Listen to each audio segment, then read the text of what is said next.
حي على الصلاة.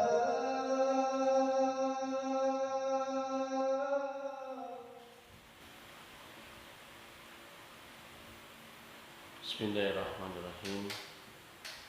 Assalamualaikum warahmatullahi wabarakatuh. Innal hamdalillah nahmaduhu wa nasta'inuhu wa nastaghfiruh. Wa na'udzu billahi min shururi anfusina wa min sayyiati a'malina. May yahdihillahu fala mudilla lahu wa may yudlilhu fala hadiya lahu. Wa asyhadu an la ilaha illallah wahdahu la syarika lah wa asyhadu anna Muhammadan abduhu wa rasuluh. Allahumma salli wa sallim wa barik ala nabiyyina wa habibina Muhammadin wa ala alihi wa sahabatihi wa man tabi'ahum bi ihsanin ila yaumiddin, amma ba'd. Para ikhwah sekalian jamaah salat maghrib Masjid Wahdatul Ummah dan pemirsa sekalian rahimakumullah. Syukur alhamdulillah kita senantiasa panjatkan kepada Allah Subhanahu wa taala, di mana sampai dengan detik ini kita masih terus mendapatkan kucuran anugerah nikmat yang tidak terhitung dan tidak terbatas dari Allah Subhanahu wa taala. Terutama nikmat hidayah, iman dan Islam yang merupakan an-ni'matul kubra, nikmat yang paling tertinggi di antara nikmat-nikmat Allah Subhanahu wa taala. Tidak semua manusia yang hidup di muka bumi ini Allah berkenan memberinya nikmat ini. Dan orang-orang yang sudah diberi oleh Allah SWT kesempatan untuk mengenal dan memilih Islam sebagai agamanya, itu juga tidak semuanya menikmati bahwa Islam itu memang sebuah nikmat. Ya. Nah, karena itu ini adalah sebuah nikmat yang lain, namanya nikmatul istifa, nikmat pemilihan Allah Subhanahu wa taala. Kita dipilih oleh Allah dari berbagai dari begitu banyak manusia, termasuk yang mengaku sebagai muslim, dipilih oleh Allah untuk merasakan kenikmatan hidayah tersebut. Salat dan salam kita kirimkan kepada junjungan kita yang tercinta Nabi Muhammad sallallahu alaihi wasallam, juga kepada segenap keluarga dan sahabat serta para tabi'in, dan juga kepada seluruh umat Rasulullah SAW hingga akhir zaman. Malam ini kita kembali bertemu setelah tidak bertemu sebulan lamanya, karena kajian kita ini adalah kajian bulanan dalam materi kajian Qawaid Nabawiyah. Qawaid Nabawiyah salah satu di antara buku yang ditulis oleh seorang ulama kontemporer yang sangat produktif, Syekh Dr. Umar Al-Muqbil, di mana kitabnya ini Masya Allah mendapatkan respon dan kabul dari kaum muslimin, terutama dari para penuntut ilmu, dan di mana-mana dilakukan kajian terhadap buku-buku beliau, termasuk buku Qawaid Nabawiyah. Jadi Qawaid Nabawiyah kurang lebih maknanya adalah kaidah-kaidah yang berasal dari Rasulullah SAW di dalam kita menata kehidupan kita, baik secara pribadi maupun dalam konteks sosial bermasyarakat. Seperti yang sudah kita uraikan bahwa kaidah-kaidah ini adalah diambil dari hadis-hadis Nabi SAW. Jadi ini kurang lebih juga kajian hadis, cuman dia ditampilkan dalam konteks sebagai kaidah. Ya, kita dalam Islam mengetahui ada namanya kaidah-kaidah i'tiqadiyah, ya, kaidah-kaidah yang berkaitan dengan keyakinan, masalah-masalah akidah. Di dalam ilmu fikih ada kaidah usul fikih, ada kaidah fiqhiyah, ya, seperti itu. Nah, beliau ini menyusun beberapa kaidah-kaidah yang disebut kaidah nabawiyah, yang isinya atau kaidah ini diambil dari hadis Nabi SAW. Jadi kutipan atau penggalan dari sebuah hadis Nabi yang panjang atau hampir dikatakan panjang, kemudian diambil beberapa kata yang dari kata-kata itu terungkap sebuah pernyataan yang seolah-olah bisa dipandang sebagai kaidah. Bukan seolah-olah ya, yang secara zahirnya adalah sebuah kaidah.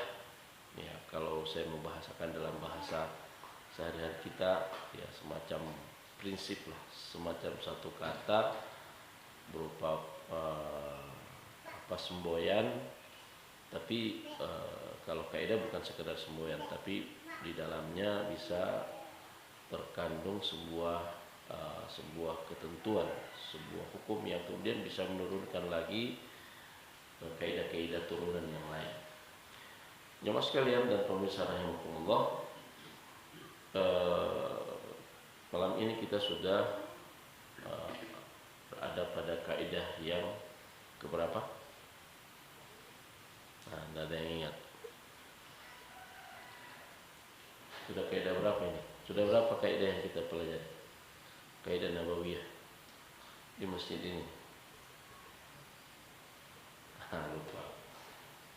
Lupa ya? Dan tidak ada catatan memang. Ya, Masya Allah. Saya sudah berapa kali isi kajian ini?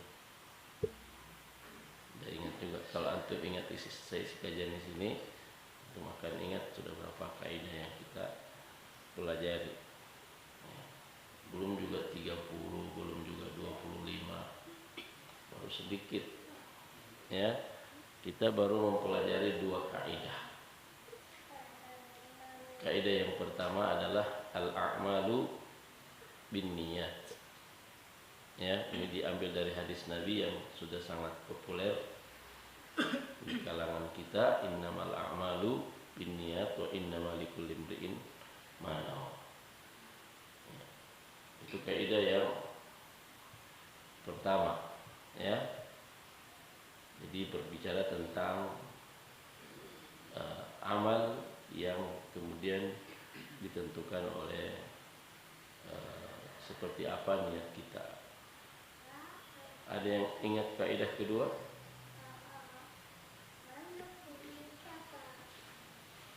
Tidak ingat juga, ya.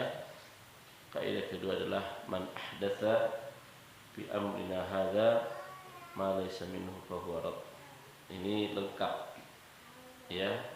Memang bunyi hadisnya seperti itu.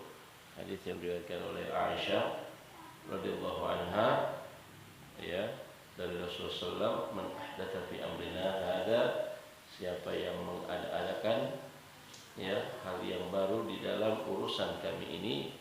Dan urusan kami di sini maksudnya agama kami. Ma laysa minhu, apa yang tidak ada asalnya dari agama tersebut, fa huwa raddun, maka itu tertolak. Hadis riwayat Bukhari Muslim. Kemudian yang ketiga, jadi 2 kaidah pertama ini sangat berkaitan erat dengan amalan kita. dan disebut dengan dua syarat dari diterimanya amalan seseorang. Yang pertama, amalan seseorang bisa diterima karena ikhlasun niyah, niat yang dibuat ikhlas, dijadikan ikhlas. Apa namanya dijadikan ikhlas? Dibersihkan, niat yang bersih, niat yang di dalamnya ya seorang mengorientasikan secara murni tujuan dan motifnya di dalam beramal itu karena Allah SWT semata.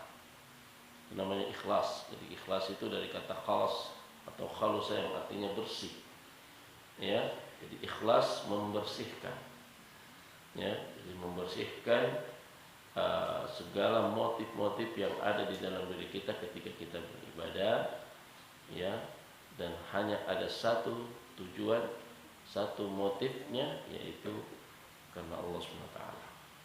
Karena Allah di situ terkandung dua hal sekaligus. Pertama, ya, karena Allah artinya karena ketaatan kita kepada Allah, karena ini adalah perintah Allah maka kita lakukan, ya, sebagai bentuk ketaatan. Dan karena Allah juga maksudnya ada karena hanya mengharap, ya, balasan dan ganjaran dari Allah SWT. Syarat yang kedua, ya, seperti dalam hadis yang kedua tadi, bahwa amalan itu tidak boleh, ya, dikarang-karang, ya, walaupun niat ikhlas. Jadi ikhlas tidak cukup, ya, tidak boleh kita karena diperintahkan untuk melakukan satu ibadah dan kita melakukan secara ikhlas lalu kita, ya, mengarang-arang, membuat-buat, ya, karena apa? Karena kata Rasulullah SAW, agama ini adalah urusan Rasulullah, urusannya Allah dan Rasulnya, dan tidak boleh dicampur-campuri. Ya, tujuan kita sebatas melaksanakan saja. Jadi, siapa yang mengamalkan, dalam riwayat yang lainnya katakan man amila amalan, siapa yang mengamalkan, melakukan suatu amalan, suatu perbuatan, ya, laisa alaihi amruna, yang tidak dibangun di atas dasar, ya, perintah agama, petunjuk agama, maka itu juga bertolak. Ya, ini ditolak, tidak akan diterima, ya, tidak akan diterima. Jadi dalam Islam itu tidak seorang beramal otomatis diterima, ya, tapi kembali kepada dua syarat tadi. Nah, ini dua kaidah penting memang disebutkan, wajar disebutkan oleh beliau di awal-awal dan menjadi kaidah pertama dan kedua karena ini terkait dengan, ya, keselamatan kita, kebahagiaan kita di dunia maupun di akhirat, ya, karena semuanya akan kembali kepada apa yang kita perbuat, apa yang kita perbuat di akhirat kelak.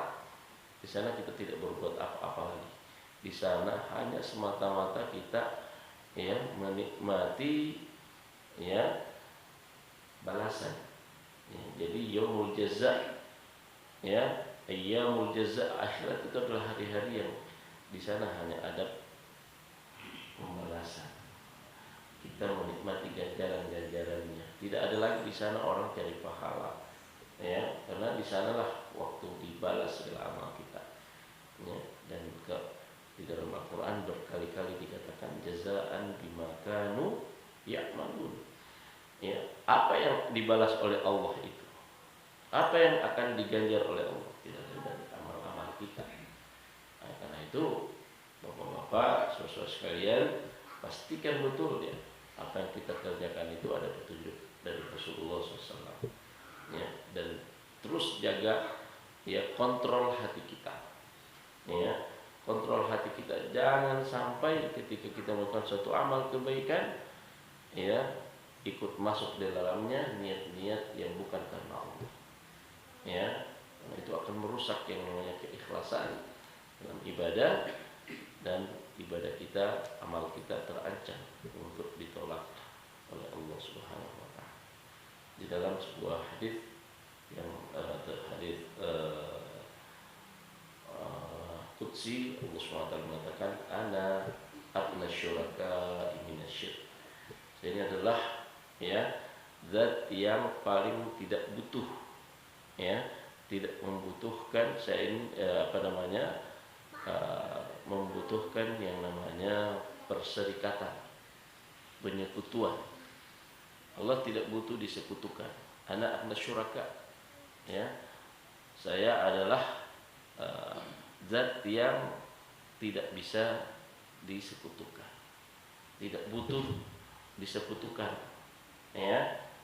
Karena itu ya Allah mengatakan man amila amalan, siapa yang mengamalkan suatu amalan asyraka fihi ma'iya ghairis, dia sekutukan aku di dalam amalan itu, ya, dengan selainku, taraktuhu wa syirkah, saya akan meninggalkannya dan juga perbuatannya yang di situ dia mensyarikatkan aku dengan yang lain.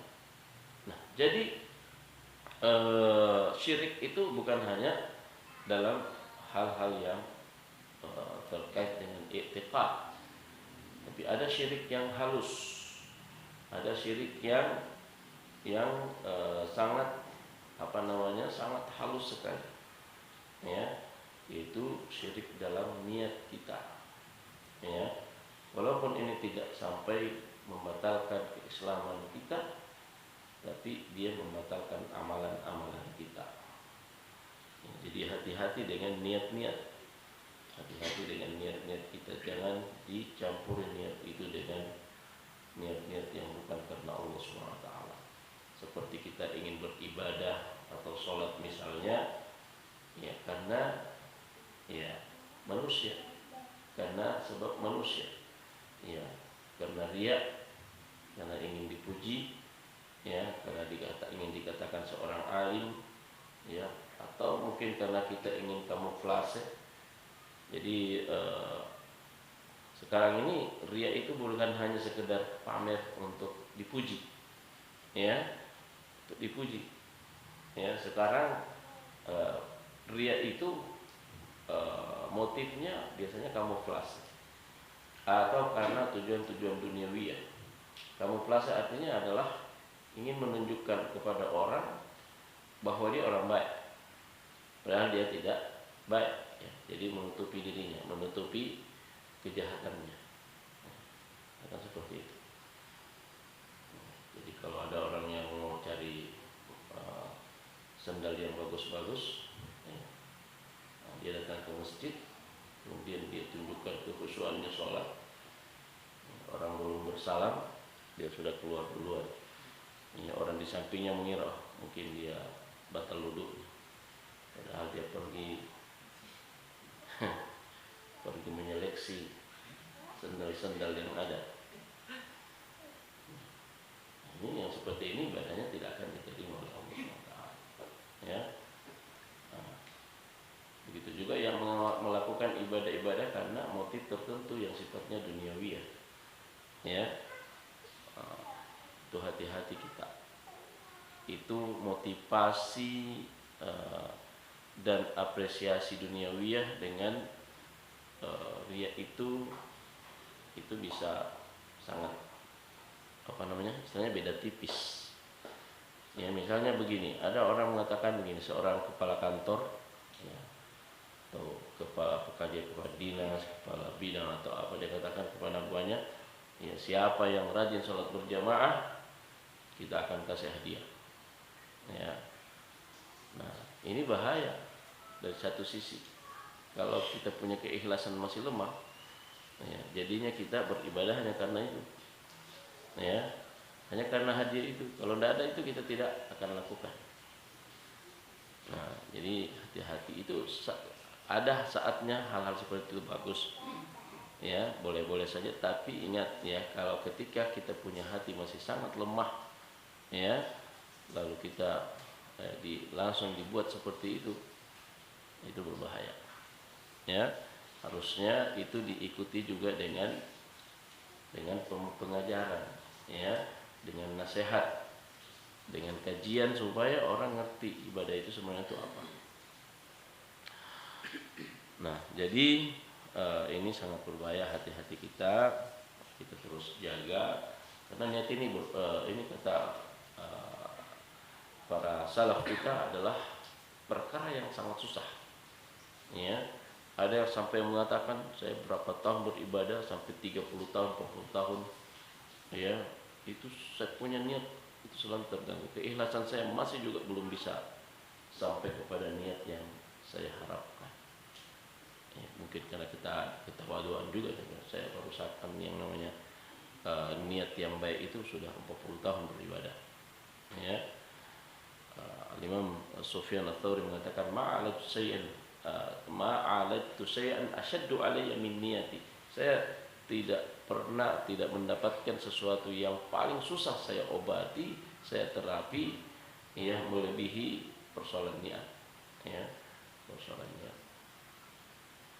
Padahal ini sangat krusial terkait dengan diterima tidaknya amal kita oleh Allah Subhanahu wa taala. Itu mengingatkan, ya, kepada kita semuanya jangan sampai lupa, ya. Jangan sampai lupa, baru 2 kaidah antum sudah lupa.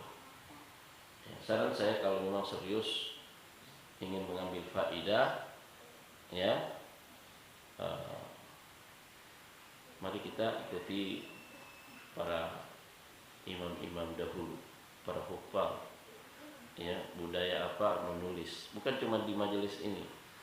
Usahakan mengikuti majelis apapun. Ya, kalau kita ingin berberkah dan ilmu itu tinggal, usahakan mencatat. Ya, kalau tidak ada lagi kertas di rumah, buku-buku, ambil itu, ya, koran bekas atau apa, ya, atau ada yang mungkin jualan nasi kuning, ambil 1 lembar itu, kertas pembungkus, ya, atau buku catatan anaknya pinjam dulu, ya, catat, ya. Imam Bukhari, Imam Ahmad itu hafal jutaan hadis dengan sanadnya, tapi di majelis mereka itu mencatat. Kita sudah tidak ada hafalan, malas pula mencatat apa yang tinggal. Ya, baru 2 kaidah saja sudah lupa. Ini juga kaidah yang sangat gampang sekali. Ya, mungkin juga ya faktor 1 bulannya, ya. 1 bulan 1 kali, ya, gitulah. Ya, sementara tiap hari kita dari pagi sampai malam mikir terus, ya, persoalan-persoalan kehidupan. Tapi tidak apa-apalah, ya, mudah-mudahan ke depan bisa lebih baik kita, cara kita di dalam berinteraksi dengan, ya, nas-nas syar'i, dengan Al-Quran, dengan hadis-hadis Nabi SAW di dalam majelis-majelis seperti ini. Jangan melihat siapa yang menyampaikan, ya, tapi lihat apa yang disampaikan. Disampaikan adalah, ya, adalah wahyu dari Allah Subhanahu wa taala. Al-Quran wahyu, sunnah juga wahyu, ya, wahyu. Dua-duanya adalah dari Allah Subhanahu wa taala. Kenapa Allah mengatakan, ya, wa ma yantiqu 'anil hawa in huwa illa wahyu. Rasulullah SAW itu tidak berkata-kata dengan hawa nafsunya. Ya, hawa nafsu itu bisa masuk ke pemikiran, bisa masuk ke perasaan. Ya, Rasulullah SAW tidak atas dasar pikiran yang lepas, ya, atau perasaan yang, ya, datang di dalam di dalam hatinya, lalu itu menjadi dasar. Tidak. Rasulullah dibimbing dengan wahyu. Tidak ada yang dia katakan itu kecuali wahyu yang diwahyukan kepada Allah, oleh Allah padanya.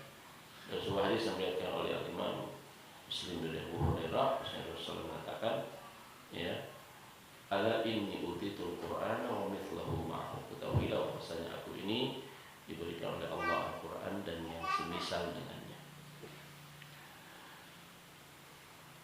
Baik, kita masuk ke kaidah yang ketiga. Kaidah pertama apa tadi? Kaidah pertama apa tadi? Innamal a'malu niat. Kaidah kedua, man ahdatsa fi amrina hadza ma laysa minhu fahuwa. Ya. Kemudian yang ketiga adalah ad-dinun nasihah. Ini kaidah yang ketiga. Ad-dinu an-nasihah. Dua kata saja. Ya. Ad-dinu an-nasihah. Ad-din artinya adalah agama. Dan yang dimaksud di sini adalah al-Islam. Ya. An-nasihah. Nah, pola seperti ini ya biasanya ini namanya mubtada khabar kalau dalam ilmu nahwu. Mubtada khabar. Biasanya mubtada itu memang makrifah, artinya dia suatu kata yang dimulai dengan alif lam, itu makrifah. Ad-dinu itu makrifah namanya. Itu mubtada itu maksudnya kata yang membuka suatu ucapan paling depan, mubtada. Ya. Nah, biasanya khobar itu ya, khobar itu maksudnya kata yang kedua. Mubtada itu kemudian sebenarnya khobar. Khobar itu artinya dia menjelaskan yang pertama. Kalau dalam tata bahasa Indonesia dulu kita kenal ada namanya dijelaskan, menjelaskan, DM. Jadi yang dijelaskan kemudian yang menjelaskan. Misalnya ya, yang dijelaskan apa? Durian ya. Apa saya sebut durian? Durian ya. Kemudian khobarnya misalnya banyak. Durian banyak. Nah, durian itu dijelaskan, yang menjelaskan adalah banyak. Nah, dalam bahasa Arab kurang lebih namanya mubtada khabar. Khabar itu penyampaian beritanya, memberitakan yang kedua itu pertama itu seperti apa. Nah, biasanya khobar itu datang kalau dia adalah dalam bentuk kata juga, maka dia nakirah. Nakirah itu tidak ada alif lamnya. Tidak ada alif lamnya. Ya. Maka itu menunjukkan sesuatu yang biasa, ya, penjelasan yang biasa. Maksudnya yang dijelaskan itu biasa-biasa saja. Misalnya begini, al-masjid, masjid berarti ma'rifah, sesuatu yang ditahu, dikenal, ya, bahwa dikenal dari konteks pembicaraan saya, bahwa itu masjid ini misalnya, masjid ini bukan masjid yang sana, masjid yang ini, ya. Al-masjidu, kalau saya katakan kabir, besar, ya, masjid itu besar. Jadi kabir di situ tidak pakai alif lam, tidak al-kabir. Nah, itu adalah berita biasa, ya, berita yang sekedar menjelaskan bahwa masjid itu besar. Artinya dia salah satu masjid yang besar.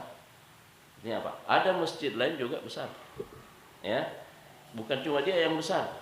Ya, ketika saya mengatakan masjid itu besar, apakah itu berarti kata-kata saya ingin membatasi bahwa hanya masjid itu yang besar? Kan tidak, kan?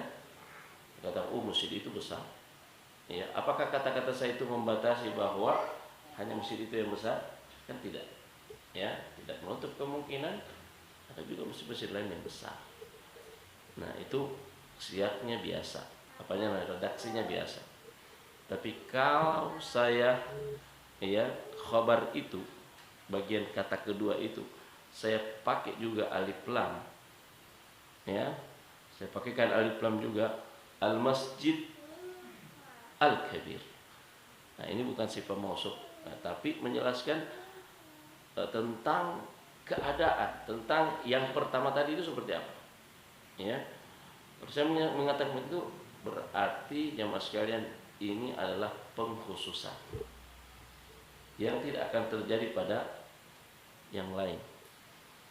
Ketika saya mengatakan ad-dinu nasihah, ad-dinu nasihah, agama Islam itu nasihat, artinya sebuah bentuk nasihat, ya, itu hal yang biasa, ya, bisa terjadi juga pada hal yang lain. Tapi ketika dikatakan oleh Nabi ad-dinu an-nasihah, ya, ad-dinu an-nasihah, itu artinya apa? Agama Islam itu, ya, agama Islam itu tidak lain dan tidak bukan, itulah nasihat. Itulah nasihat.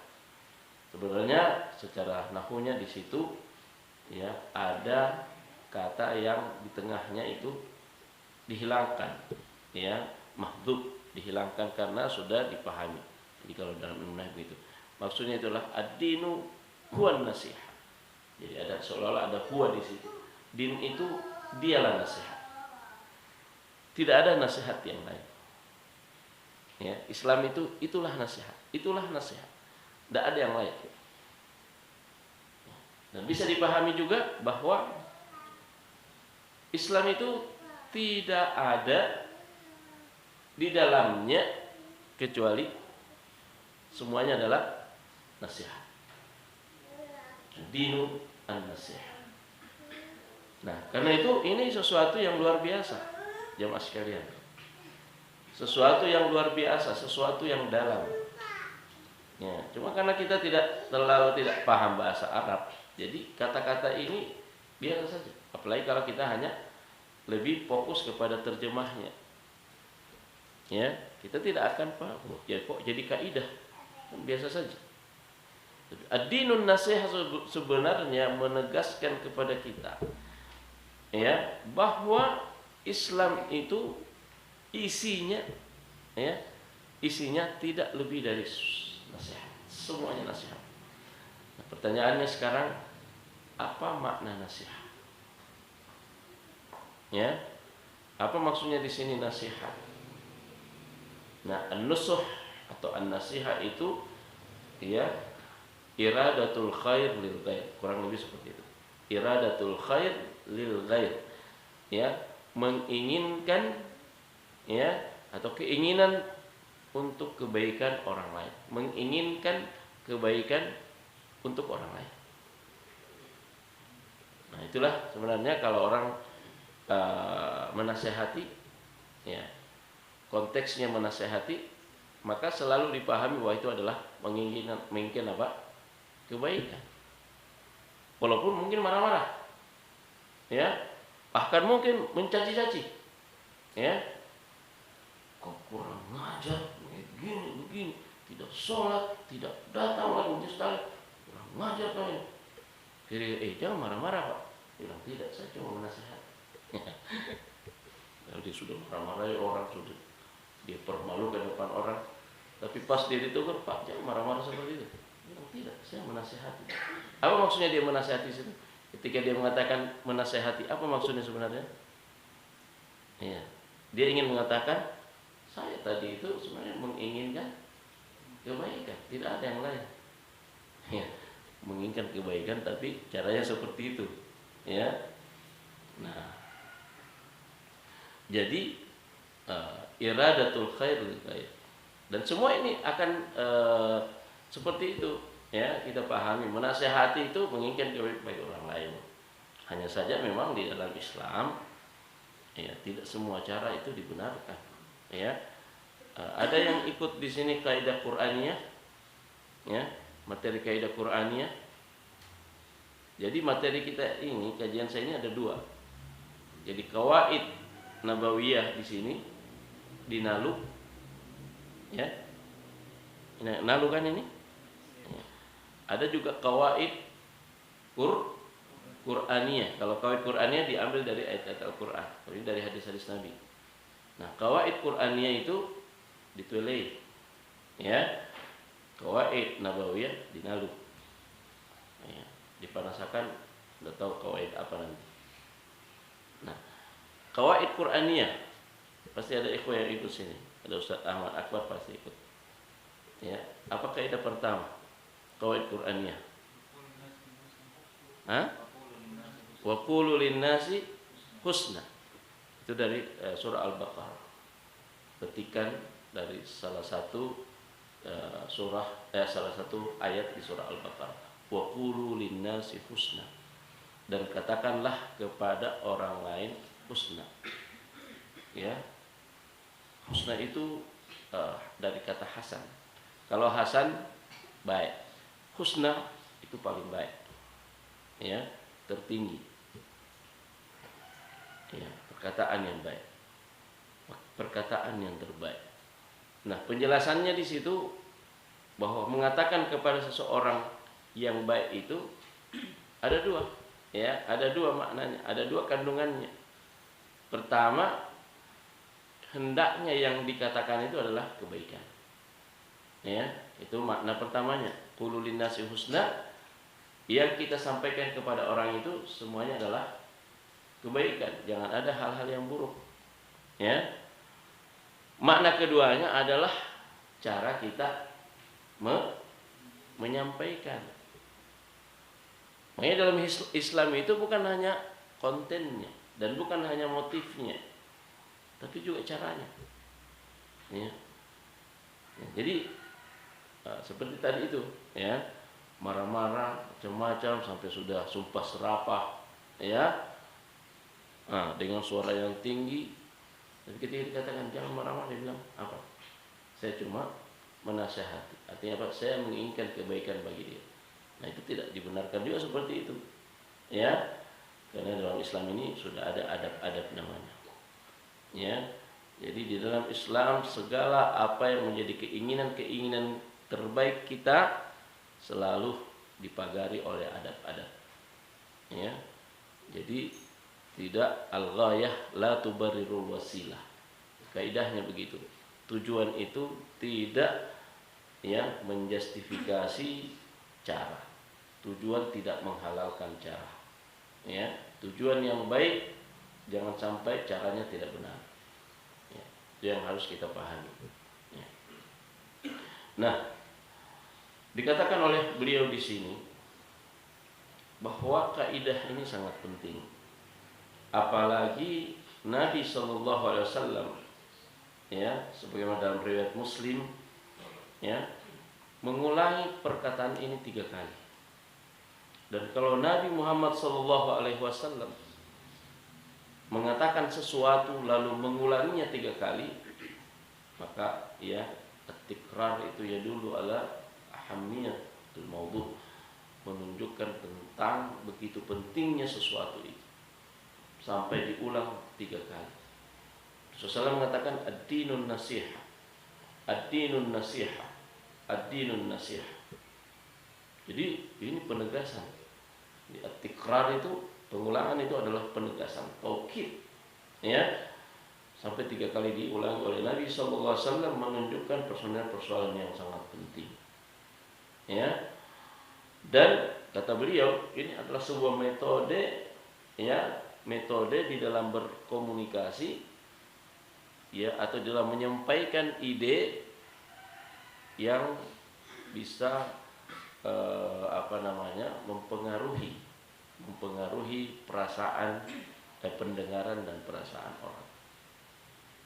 Ya. Nah, kemudian jemaah sekalian, ya, beliau mengatakan di sini bahwa, ya, beliau mengatakan di sini hadat tikrar, ya, pengulangan ini, ya, memberikan kepada kita penjelasan, pemaknaan bimazidin minal ihtimam wa tanbih lil ummah, ya, yang bersifat, ya, menambah perhatian dan kepedulian umat untuk mereka tahu, ya, mereka memahami, ya, haqqal ilm dengan sebenar-benar pemahaman, dengan sebenar-benar pengenalan, pengetahuan, an-dina kullahu, bahwasanya agama ini semuanya, ya, baik lahirnya maupun batinnya, munhasir fin nasihat. Ya, semuanya agama ini luar dalam itu, ya, tidak keluar dari yang namanya nasihat. Ya. Dan ada 5 hak yang ada di dalamnya, di dalam agama ini, dan itulah yang disebut dengan lingkup nasihat. Ya, lingkup nasihat itu adalah menginginkan kebaikan kepada orang-orang dalam 5 hak. Pertama haknya Allah, yang dikatakan liman ya Rasulullah. Ya, bagi siapa nasihat itu ya Rasulullah? Bagi di situ maksudnya bukan siapa yang dinasehati, tapi tentang hak siapa saja. Ya, ketika kita menginginkan kebaikan bagi orang lain, ya, cakupannya hak siapa saja yang akan kita sampaikan agar orang itu menjadi orang yang baik sesuai dengan keinginan kita. Nah, maka Rasulullah mengatakan lillahi. Yang pertama itu adalah bagi Allah, ya, wali kitabih, kemudian bagi kitab Allah Subhanahu wa taala Al-Qur'an, wali rasulih, yang ketiga kepada rasulnya, ya, wali a'immatil muslimin, yang keempat kepada para pemimpin-pemimpin kaum muslimin. Ya. Nah, ini menunjukkan satu hal yang penting di dalam kehidupan kita, ya, di mana disebutkan secara khusus para pemimpin, ya, para pemimpin kaum muslimin disebutkan secara khusus, ya. Dan ini pemimpin kaum muslimin dalam segala urusan-urusan kaum muslimin. Jadi bukan hanya terbatas pada pemimpin yang memiliki kekuasaan pemerintahan, ya, tapi pemimpin-pemimpin yang terlibat di dalam urusan-urusan kaum muslimin, ya, wa ammatihim. Begitu juga yang kelima, hak daripada kaum muslimin secara umum. Ya, jadi nasihat itu dibagi menjadi 5 hal, ya. Di dalam agama ini menjadi 5 hal. Nah, jemaah sekalian, saya akan jelaskan secara singkat, ya, apa saja yang menjadi hak Allah SWT di dalam nasihat. Ya, sesuai yang dituliskan di sini. Ya. Yang pertama, al-i'tiraf biwahdaniyatillah. Ya, pengakuan tentang keesaan Allah Subhanahu wa taala. Ya. Jadi bagaimana kita menjadikan orang-orang itu mengakui, ya, mengakui tentang keesaan Allah Subhanahu wa taala. Bahwasanya Allah itu esa. Ya. Esa artinya Allah tidak berbilang. Ya. Esa.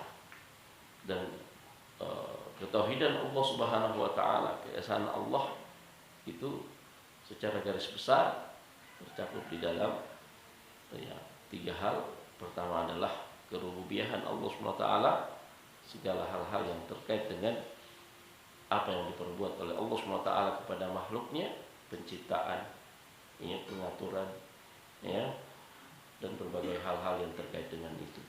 Kemudian, ya, bagaimana keesaan Allah SWT di dalam, ya, perbuatan makhluknya. Ya, itulah yang disebut dengan tauhid al-uluhiyah, menjadikan Allah sebagai satu-satunya Tuhan yang berhak untuk disembah. Nah, kemudian disebutkan sini wa tafarrudihi atau tafarruduhu bi sifatil kamal. Ya, dan begitu juga keesaan Allah, ketunggalan Allah Subhanahu wa taala dalam sifat-sifat yang sempurna, ya, yang sempurna, yang tidak akan disamai, ya, tidak akan disamai, diserupai oleh satupun, ya, yang ingin menyerupai.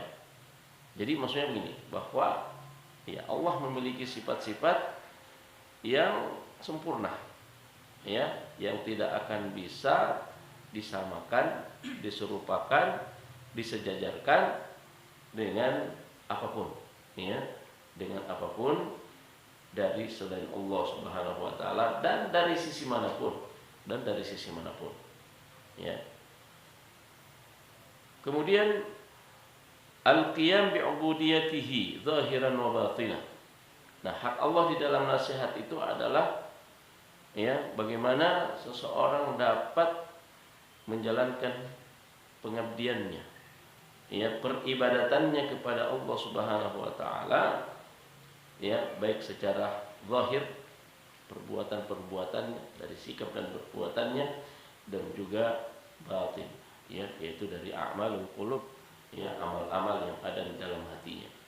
Wal inabatu ilaihi kulla waqtin bil ubudiyah, dan bagaimana selalu menjadi orang yang, ya, kembali kepada Allah, ya, yang selalu membangun interaksi kepada Allah SWT di setiap waktu, interaksi penghambaannya kepada Allah, ya, wa talab rabbatan wa rahabat ma'at taubah wal istighfar daim, dan begitu juga senantiasa, ya, menjadikan permohonannya hanya kepada Allah Subhanahu wa taala, baik itu dalam keadaan raghabah, dalam keadaan dia senang, dalam keadaan dia bersemangat, maupun dalam keadaan dia rahabah, diliputi oleh, ya, dicekam oleh ketakutan pada Allah Subhanahu wa taala, ma'at taubah, diiringi dengan taubat, wal istighfar daim, dan istighfar yang tidak terputus.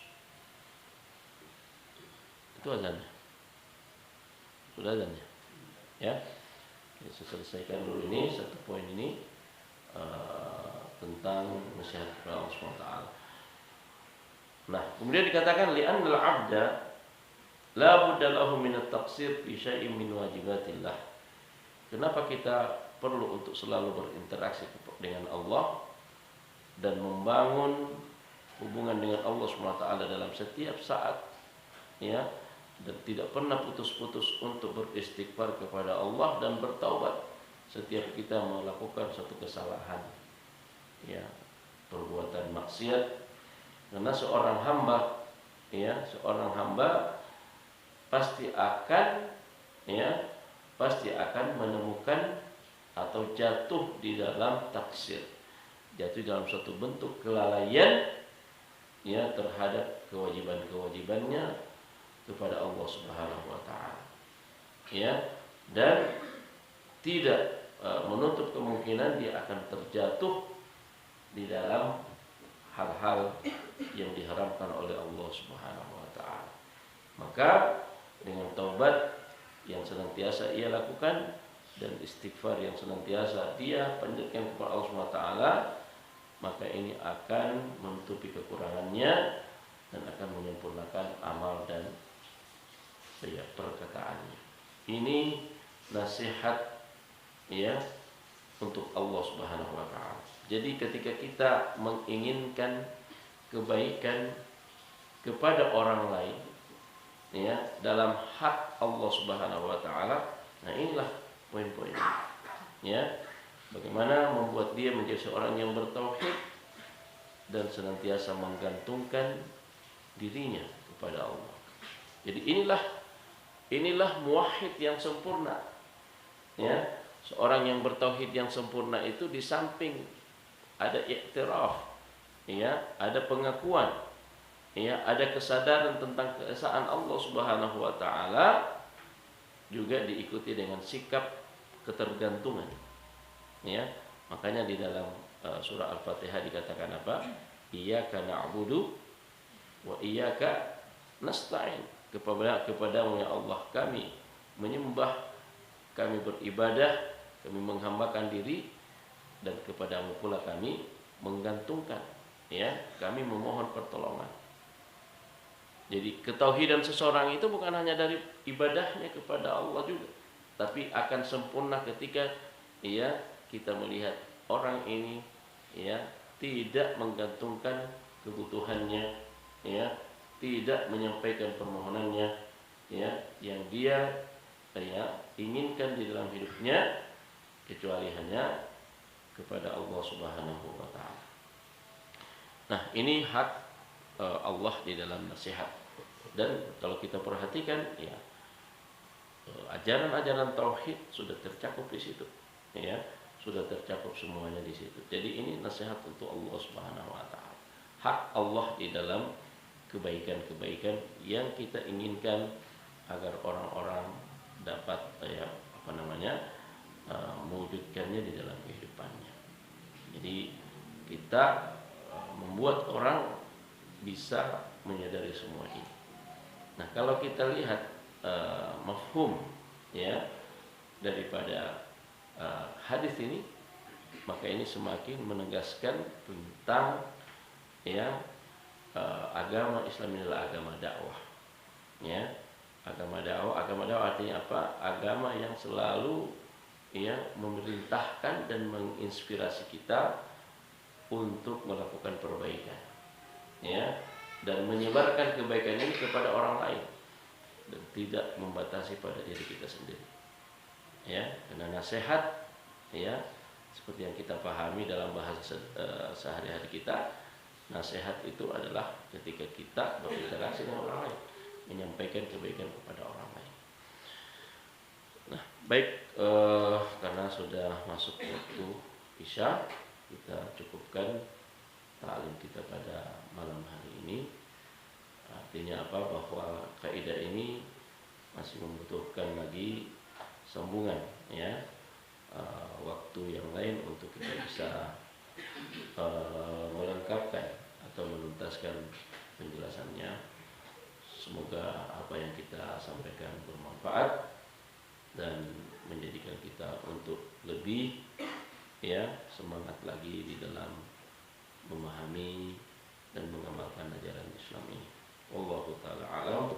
Wassallallahu ala nabiyyina Muhammadin wa akhiru da'wana